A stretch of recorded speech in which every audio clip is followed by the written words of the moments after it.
From the prospects of higher interest rates to the strong dollar to uncertainty over China's economy, investors are bracing for a volatile ride in the markets during 2016, according to a new survey from Wells Fargo. And I'm joined now by Zar Toolan, Director of Advice Quality for Wells Fargo Advisors, to discuss some of the findings.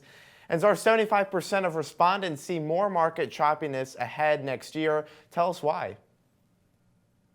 Well, thanks, Scott. When we look at it, as investors look into 2016, when we took the survey back right at the end of the third quarter of 2015, it was after we saw some pretty volatile markets. We actually saw the first market correction since about 2011. And as we look at where the markets have been about flat over the course of the past year, investors are starting to look to see more volatility into 2016. And they're really taking a look at their overall portfolios to see how can they best position themselves to ride out some of that volatility.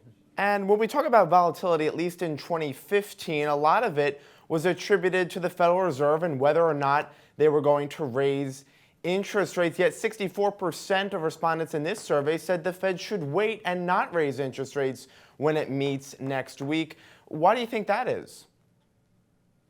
Well, we've been signaling for some time out of our Wells Fargo Investment Institute that we do expect the Fed to raise rates this year. Probably going to see some of that impact December 16th after the FOMC meeting. And we do expect a modest increase to occur there, but we do believe that the markets have priced some of that in already. Investors have seen some of that volatility back at the end of the third quarter. They might see a little bit more of that into 2016.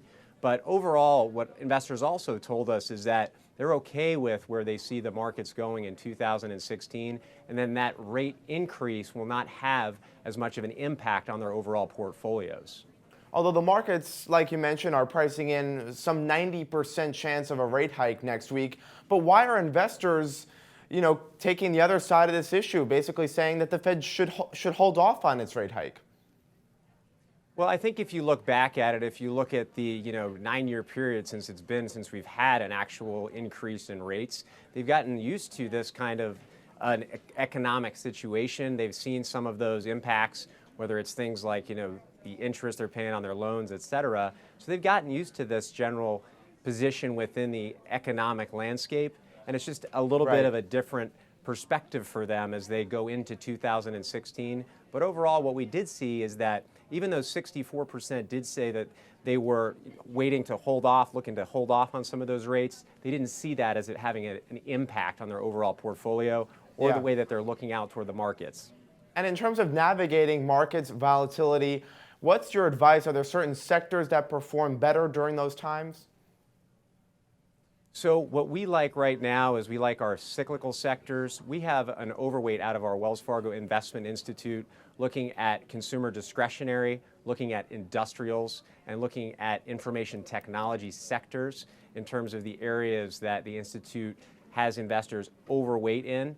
Clearly, it's going to come down to individual investors looking at their broader plan. I think that's the important thing about advice and looking at the individual portfolios and what they need from an individual investor risk tolerance standpoint to make sure that they're properly positioned to weather some of the volatility that we're probably going to see here in 2016. Now let's just remind everyone that volatility is just turbulence. Wells Fargo actually expects the S&P 500 to reach 2,230 to 2,330 in 2016. So we still could get to that level, which is pretty significantly higher than where it is now, but it might just be a choppy ride to get to that path. That's right, Scott, and that's why it's so important for investors to really look at where their risk tolerance truly is. Because just like you're traveling down the road, if you're trying to get to your destination, some folks want to just be going 55 in the right lane and they're comfortable with that. That's the amount of tolerance they have for some of that choppiness. They don't necessarily maybe want to go off onto the dirt road or take a little bit windier path.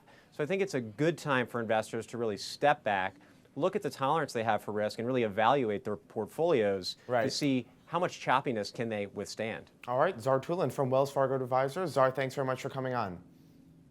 Thanks, Scott. Appreciate it. For Main Street, I'm Scott Gamm in New York.